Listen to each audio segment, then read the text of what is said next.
Ono ye Wolokoso. Wolokoso mu weekend taxi. Wolokoso mu weekend taxi. Wolokoso mu weekend taxi. Kale nyongera kubuza kana jese kwatengo tumbude mpeloko benu jedembe munywanyi era tukyagera maso Wolokoso mungi nnyo era nga tugena muduka ku speed ekike kyago oboli awe tunakoma abamu ku bantu abatajjusa muyimbi Eddie Kenzo webana ba ghetto kids ngabano oluvanyuma lw'okubeera nga baweebwa omukisa Eddie Kenzo n'abateekako mu vidiyo yaabwe vidiyo emanyidwa nga ya Sitya Losi kino nekyaleetera abaana banene okubate nga bafuuke batutumu era nga bakira bano tebaddanga ngulu nzikiriza era kimanyi nti okyajjukirira ddala bulungi nnyo munywanyi ku ki ekyatuuka ku baana bano naddala ku luyimba luno Triplets Ghetto Kids okuva ku olwo oluyimba lwe bakola bagizenga bagwa mu bintu wano ne wali nga bakira ennyonyi bazifuula bugaali wabula ng'ekibiina basalawo baleme kubabuuza gye bujjeyo mu maaso nga muggyeko okulinnya ennyonyi kiki ekyemwekoleddewo nga mmwe abantu abakozese kino abaana sabone mmereja waabwe amanyiddwa nga Dawuda Kavuma aka Ticha webakirinna kugenda wala kwekwerijja ku maka ag'ebbeeyi agali gasobera ddala mu bukadde 2 saidi z'emashindi eyo era nga bino byaliwo mwaka guwedde mu ngeri y'akavubuka ampaga okukakkananga ennyumba tebagimazeeyo n'ekyaddirira nannyini nnyumba eno kuba wasalesale ey'okumalayo ennyumba eno obutamalako Desemba w'omwaka guno gwe tulimu sina kindi oba okubeera nga basalawo okuva mu nnyumba eno ng'omwaka era mu mwezi gwe gumu nga tegunaba kuggwako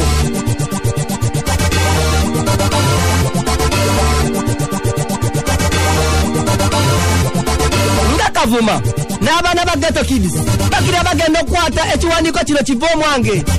nga mukwanika y'aba Ghetto Kids temuli yadde 10 wekuyisa akabbo ne guno ogwakabambi bibadde bizibu okuba nga oba oli awo balabawo enjawulo okutuuka ku Lwokuna lwa wiiki eno we bazzeemu okufuna essuubi oluvannyuma lw'okugenda mu kukabagaka ababaka ba Paalamenti akamalako omwaka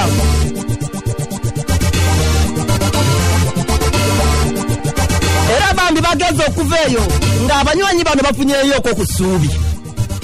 okugenda mu Parliament Speaker Pani waffe ayagala nnyo abaana abo mama waffe atazaatuwa ebintu ebyenjawulo nga atuwa connections okuperforminga mu bifo ebyo twasookera mu Commonwealth Munyonyo ebadde bwetwamala natugamba bwetwamitinga emabegako natugamba ayagala tuperforming ku end of year party ya Parliament so twali twamuwuliako amawulire gaffe and then performance yaffe gye twakoze nga eri in line of helping okutuyamba ticha chatu ekyabadde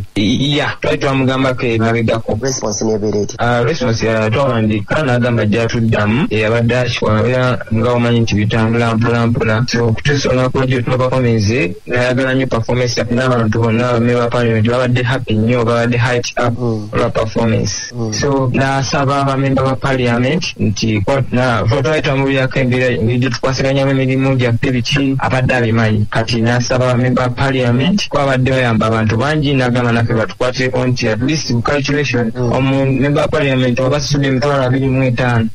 millions 13 ziba ziggwayo ticha so nga ne deadline gye tulina ya 31 kati bamemba Parliament n'abasaba ne bakikkiriza nti buli omu bamusaleko ku musaala $25,000 tusobola nga tununula ennyumba yaffe tubasanyukidde nnyo kino ne bamemba Parliament batese kikola batya cause tulaba nga bagenda mu holiday for Christmas ate sale eggwako omusala bagufunye edda era bakutemeddeko dda oba yakyogedde gye ng'olunaku lw'eggulo akawungeezi so kyemanyi nti no bakkiriza ate nti kimanya process waba date weeri buli omu yagimanyi era nti kyabadde jeno buli omu nakkiriza mu lujjudde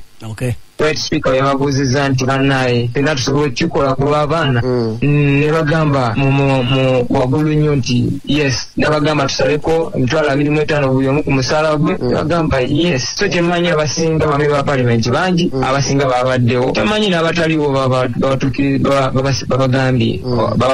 ekyabaddewo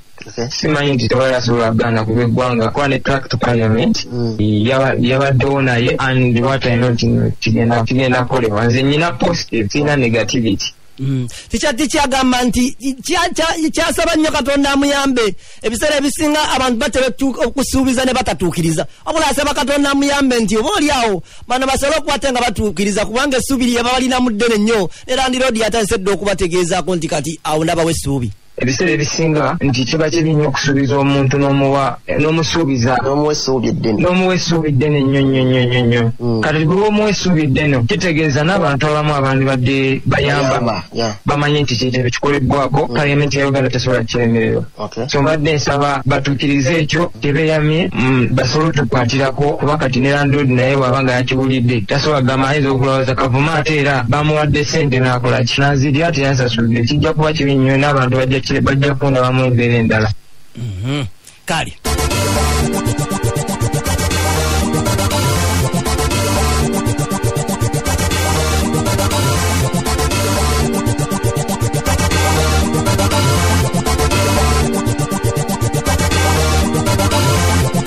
okusinziira ku ticca agamba nti ennyumba eno bakyagibanjirako sente nnyingi era nga akali akabbo ke bayisa abayimbi bakanyanga kimu bambi tutaase ennyumba y'abaana banene aba Ghetto Kids abulanga agenda okumaliriza bulungi nnyo okubala abalamu ng'ekituufu kakiri nti babaze nga balina bakasondayo $3 million oba gumu n'ekitundu enyumba twagigula $210,000 then netusosolako $108,000 ate nga wabulayo $112,000 abantu bakatusonderako $3,000 ogumu n'ekitundu kati civil calculation ndowooza siryawo tulinga mu $9,900 mu something mubaana awo boosuza 100% tebalina option yakuddako waabwe awo ge maka gaabwe ebyaddala abaana abamu wembafuna mbenyeshowa nti buli omu noonya abadde ku street nenoonya waabwe gyakolaki gyava naye nga womanyi nti bano abaana bali ewaabwe embeera sinungi tenaba bulungi nti wano ewaabwe tebalinayo obuliri ebyaddala newagenda ewaka n'omugamba genda ewaka omulayo wiiki amalayo olunaku olumu kati kyanze nkomawo kati eno gye batwalanga ewaka n'abazadde okuba pulaningira babivaako nti eri wagenda bamusuza mu ddiiro ng'omugenyi nti olina okujjira wakati eno ewaka alina akatanda ke alina wasula alina weyeyagalira n'okulya na buli kimu nti kati gano ge maka gaabwe bageetaaga nenze nnyesero kwagaliza kusimasinza amina naawe bajeeka wabaddewo obweraliikirivu bungi nnyo nti abaana banene basanze abaka ba palamenti nga bali mu party after party abaguuta ndowooza musobola okutegeera kyentegeeza kitegeeza nti oba oliawo olunaku luno lwagenza okwewunzika ng'enkeera abanywanyi bano tebakyajjukira bye beetemye abo bali amaanyi g'ebbidde n'amaanyi g'eccupa eyo gatera okuba ate nga galeetera abantu abamu okutandika obutajjukira kye beetemye wabula okusinziira ku Honorable Kato Lubwama namusanze akyajjukira bulungi era n'ategeeza nti saawa yonna ababaka bakyakijjukira era bakitegedde bulungi nnyo kale pata teyabamazeemu nnyo Parliament inajifuga Parliament ina mukama wayo beza katala mukama waffe abasazewo ekintu katazewo mu bulungi kuyamba abantu Parliament batera kuresistinga banga abantu abo baana bali presidinga banga zife abajja kutuukiriza tewaliwo tabiyonna sente bajja zitusalako sente bajja zitusalako era bajja kufuna sente zaabwe tubasaba balemaate kubabba mulundi gwa Kwanza badde ndoza mugenda molide sikyo ate deadline ya 3 kati sigenda bdela wodi abagenda bogera wa deadline yajongereyo ono ye Wolokoso mu weekend taxi Wolokoso mu weekend taxi Savugiddewa ani gwe bakutte nani ani yakumenya ukani yonna mu Wolokoso